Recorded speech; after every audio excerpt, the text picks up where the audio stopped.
je suis Adélaïde de Louvain, née en 1103 dans la région qui est aujourd'hui la Belgique. Mon histoire est celle d'une femme propulsée dans le cœur de la politique médiévale européenne par le mariage.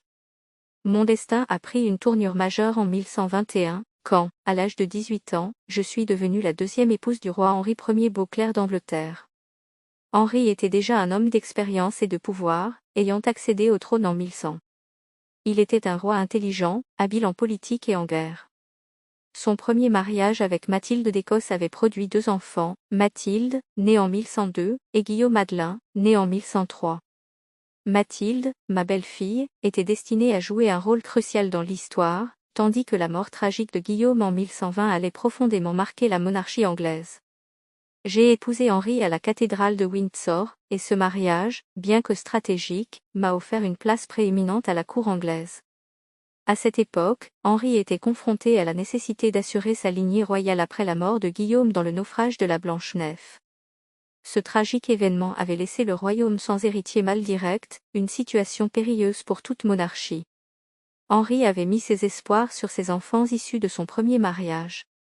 Mathilde, ma belle-fille, avait épousé l'empereur romain germanique Henri V, devenant ainsi une figure de puissance et de prestige en Europe.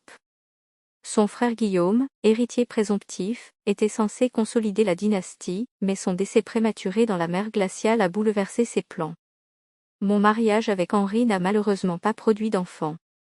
Bien que ce fût une union importante sur le plan politique, il est vite devenu clair que je ne pourrais pas donner à Henri l'héritier mâle dont il avait tant besoin. En dépit de cela, je suis restée une reine dévouée, soutenant mon époux dans ses efforts pour maintenir la stabilité de son royaume. Mathilde, ma belle-fille, après la mort de son mari l'empereur, est retournée en Angleterre. Henri l'a désignée comme son héritière, une décision radicale à une époque où le pouvoir royal était généralement transmis par les hommes.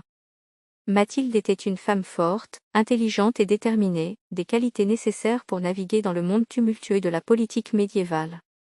La mort de mon mari en 1135 a plongé le royaume dans une période de troubles connue sous le nom de l'anarchie, une guerre civile opposant Mathilde à Étienne de Blois, son cousin. Ce conflit a duré près de 2 décennies, mettant à l'épreuve la résistance et la détermination de Mathilde à revendiquer son droit au trône. Quant à moi, après la mort d'Henri, j'ai pris du recul par rapport à la scène politique. J'ai vécu mes dernières années loin des tumultes, méditant sur une vie qui, bien que marquée par des événements dramatiques et des pertes, avait aussi été témoin de grandes transformations. Mon rôle, bien que secondaire dans les chroniques historiques, reste celui d'une femme qui a soutenu un roi puissant et vu les prémices d'une ère de changement pour l'Angleterre. Ainsi, en tant que Adélaïde de Louvain, j'ai traversé les épreuves et les tribulations du XIIe siècle, témoin de l'ambition, de la tragédie et de la résilience humaine. Mon histoire s'entrelace avec celle de la famille royale anglaise, marquant une époque de transition et de défis monumentaux.